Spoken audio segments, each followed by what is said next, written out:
Welcome back to another segment on GEMS podcast. For those of you that are new to the community, I'm Miss Genesis Amaris Kemp, the founder and the host. And for those of you that are seasoned listeners, thank you so much for dialing back into another episode. With me today in the hot seat is Brianne Hanson. And today we're going to spend time talking about small businesses, how she got started, as well as some other interesting things. But before we dive in, I want to give you more on who Brianne is. Brianne is a multidisciplinary entrepreneur. She is passionate about business leadership, entrepreneurship, business development, and mental health advocacy. These passions lead Brianne to her 4 businesses: Consulting by B Cheer District, Institute of Sport and High Performance, and CheerCore. Consulting by B offers consultancies for individuals who are looking to start a business or establish small businesses who are looking for help in finding organizational, operational, and financial success. Brianne's other 3 businesses focus on sports, physiology, and cheerleading. So that's a bit about Brianne. She definitely has versatility, but I definitely want to welcome her on so you could learn the woman behind it all. So without further ado, please welcome Brianne Hanson.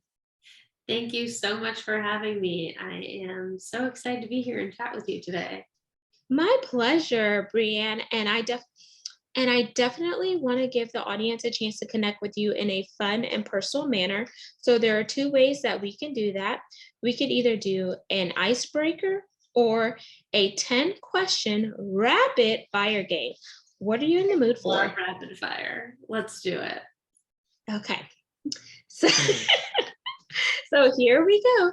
We're playing rapid fire with Genesis and Brianne. Do. Question number 1.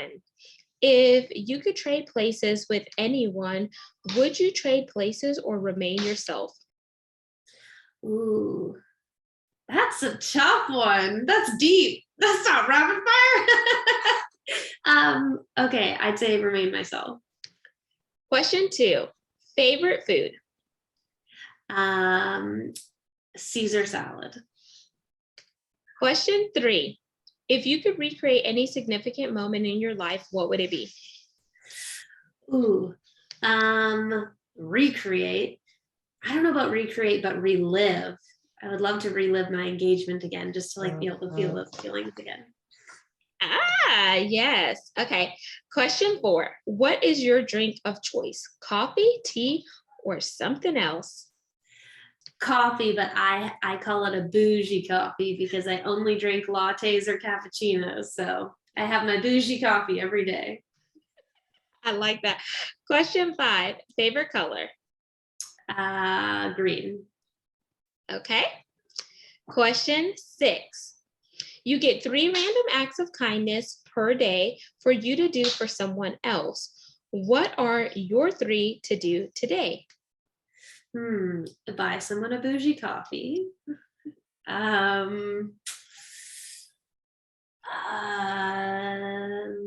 Give someone a hug. I feel like that's a random act of kindness. I don't know if it is, but everybody can use a hug, you know? And random act of kindness. Oh no. I mean, if I could, I would pay someone's mortgage payment or something for them. I don't know if I could do that today, but I would love to. Hey, it's all about manifestation. You're putting it out there. Question 7. Would you rather a dream car, dream home, or hell, let's go big and have both? Oh, dream home, I think. I mean, I think you could go both, but no, I'd say dream home. I'm not a big car person, I'd say. Question 8. I am very observant and I notice you have a tattoo. I don't know if it's your left or right forearm. So I want you to hold up your tattoo and tell us the meaning behind that. Well, the meaning behind this is it's a lavender, and lavender is known for it to be calming. And as you said at the beginning, I'm a big mental health advocate. I've struggled with my own mental health over my life. So it's a reminder to breathe and to relax and to take a deep breath sometimes and just, enjoy life. Yeah. Question 9. What is one thing you're looking forward to that big day? If you're having a small wedding or a big wedding? Um, I'd say it's like a medium-sized wedding. I'm looking forward to just like the dancing and celebrating with my friends and family. I I'm not super traditional, so for me and my fiance, it's all about just like how can we have the best time and the time of our lives and have it be like the wedding that everybody remembers. So that's the goal. Amazing. And question 10, it's our pass or play question. And here are the rules. If you pass, our roles are reversed, and I get to ask you a no, if you pass, our roles are reversed and you get to ask me a question. If you choose to play, I ask one last question to wrap up rapid fire. So do you want to pass or play? Um, I will pass.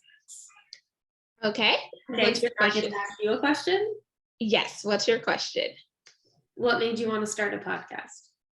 Oh, this has been a hot topic. So I started this podcast as a passion project after losing my father in November of 2020 to medical negligence, and the rest is history. I would definitely share more, but I do open up on my podcast in some of the solo segments that are further down, but I do want to be respectful of our time commitment. So my dad was definitely my person, and when I think about, my dad, it gives me joy to see the success of the podcast.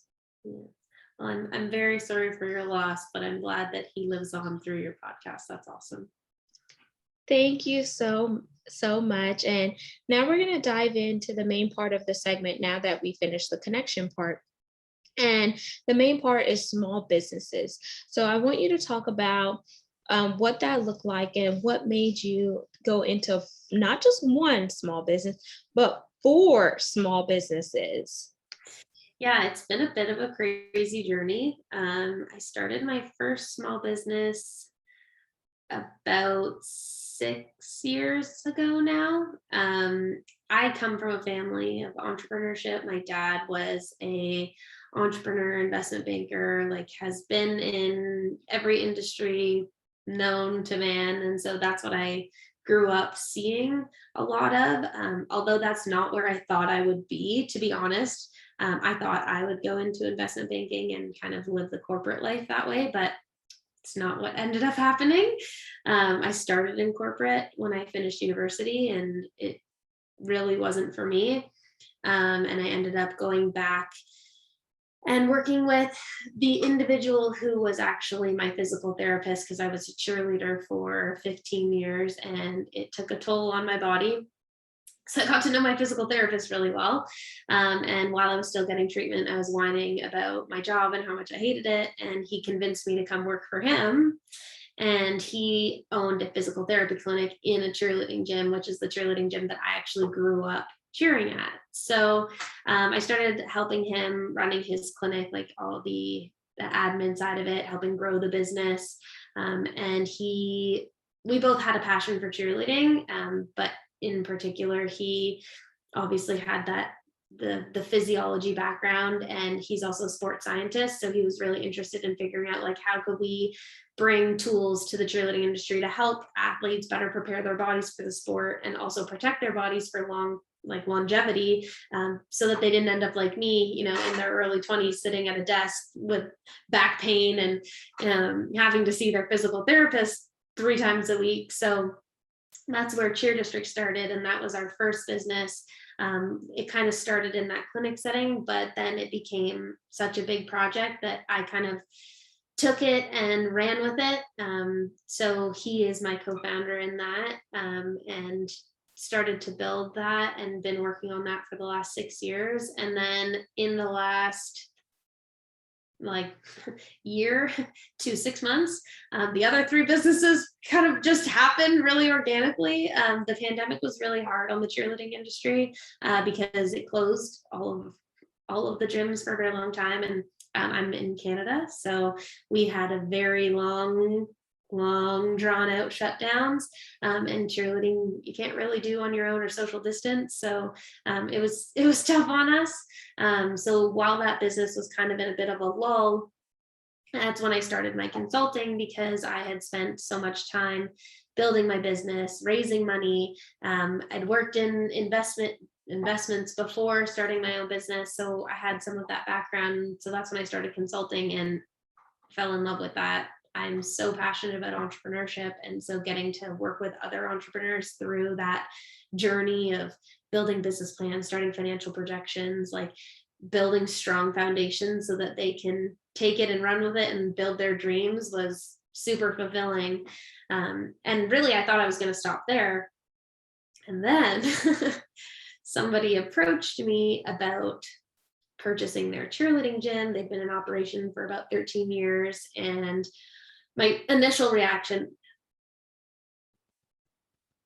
So whenever someone approached you about purchasing their cheer facility, was it mainly from an M&A standpoint, like a mergers and acquisition, or were you going to buy their entire business and be able to restructure it yourself?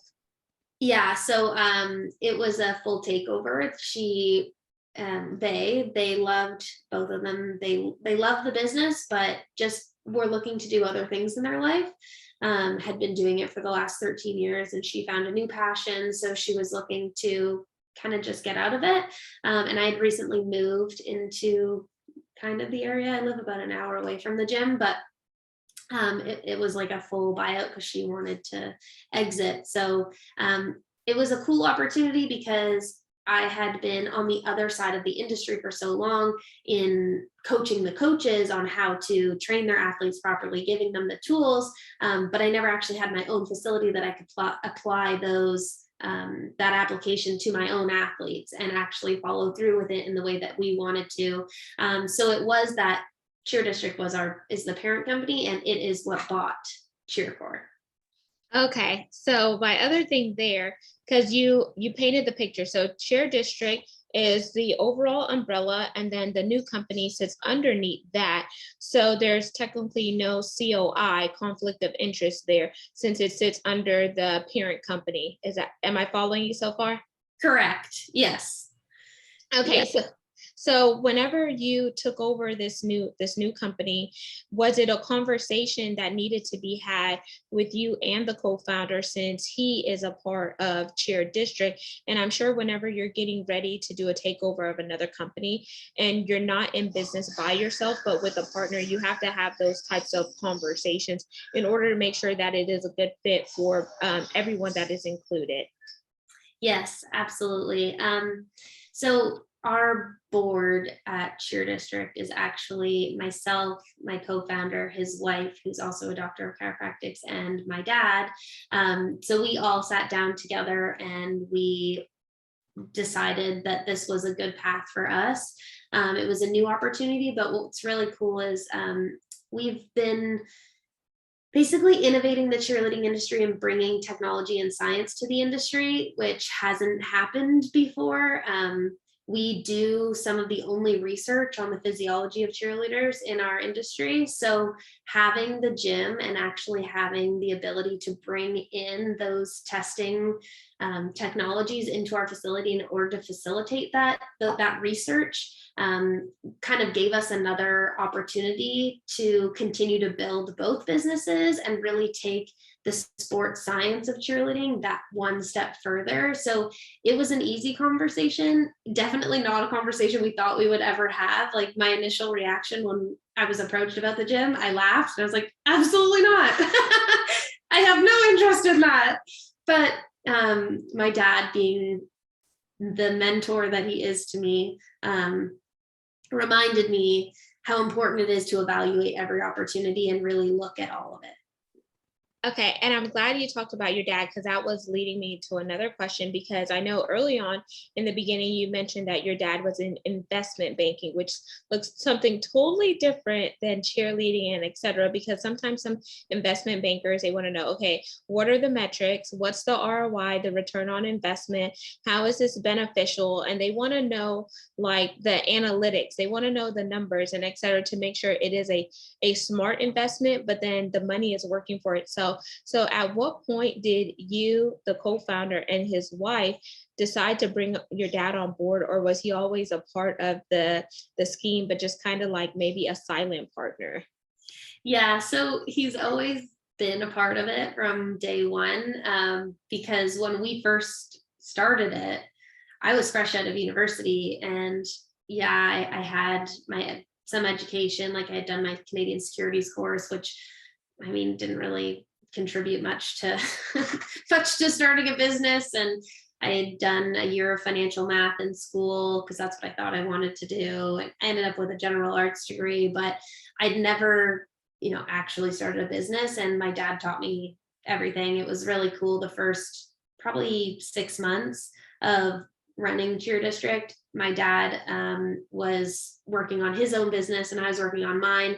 And we didn't have an office. We literally just sat in our living room every day, me on my computer, is him on his. And so anytime I had a question, he was right there and I could just ask him. And so, yeah, like it was so easy to be able to absorb as much information as possible from him. So that's why from the beginning, my businesses have always had, and I learned how to build those really strong foundations, because what we see a lot in small business is people who are passionate about what they do, but building a foundation of their business, like building a business plan with a purpose, building financial projections so that you can actually understand where's your money going, what's it doing. A lot of people are missing that because they're like, hey, I really love, I don't know, selling notebooks. Like these notebooks that I make, they're awesome and I love them. I'm just going to buy them and sell them and, make a couple bucks, and that's awesome, but they don't actually have a path. So for me to be able to learn how to do all of that as I went along and really start with a strong foundation to begin with was super, super beneficial for me to be able to have that mentor. And my dad's always been so supportive. He's one of our largest investors. Like yeah, I'm very lucky. I love that. And the way you talk about your dad and the relationship that y'all share gives me that warm, fuzzy vibe, because that's kind of like the relationship I had with my dad. We were super close. One question that I want to ask before we jump into the CTA is, for anyone listening out there or watching the video, Brianne, they may be thinking, this is amazing. She has 4 businesses and I'm just struggling to start mine. So do you have 5 tips that you could share with them on how to really navigate this?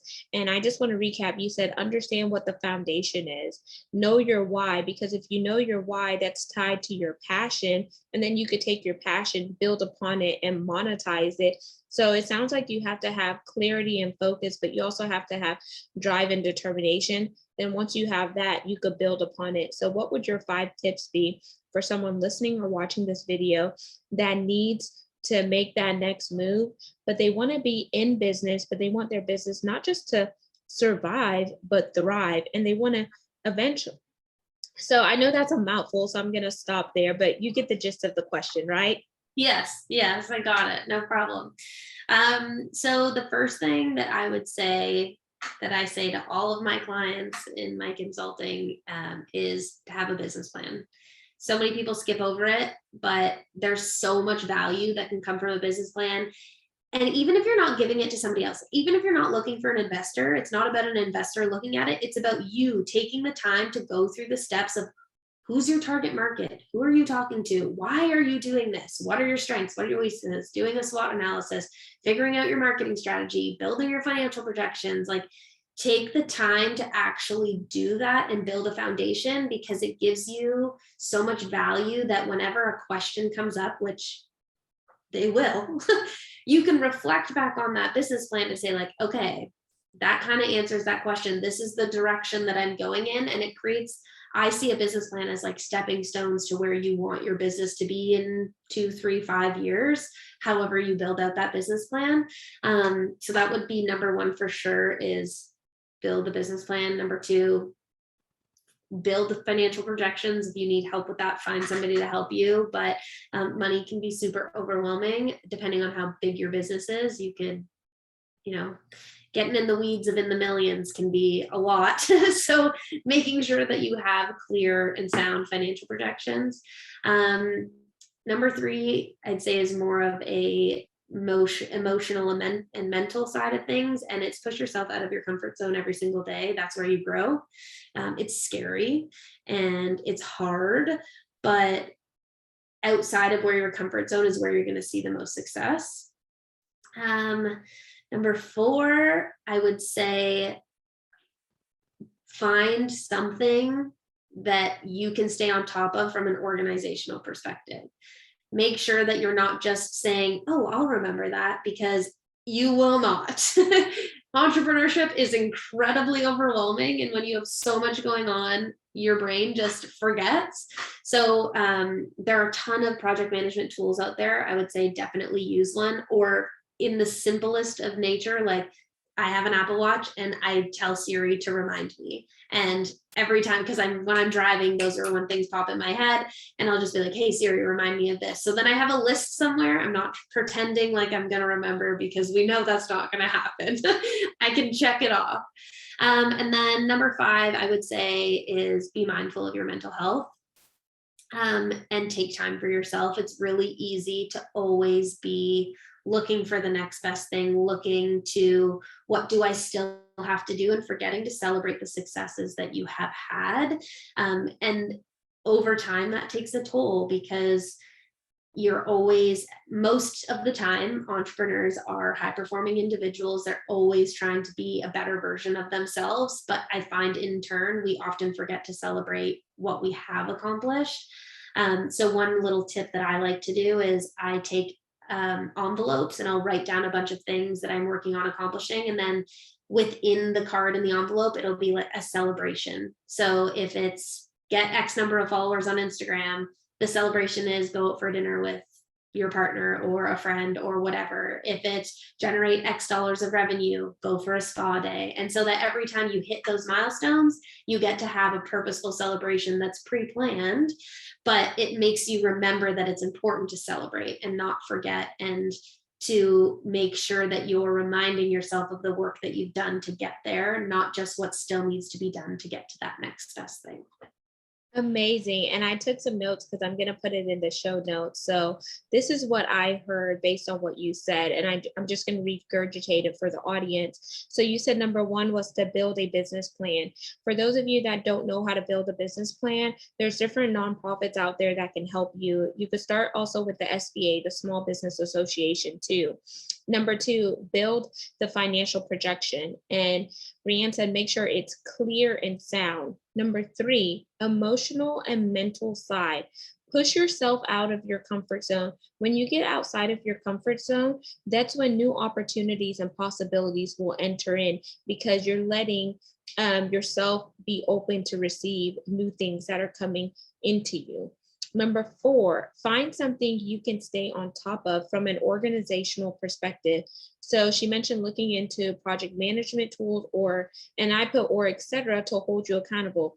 Brianne has a iWatch, and she could talk to the watch, and it'll tell them the watch will help her with reminders. If you're an Android user or a hybrid user like myself, meaning I use Mac for my computer, Android for my phone, there's different tools that you can use there. And for project management, there is Asana, there's Trello, there's Jira boards, and etc. ...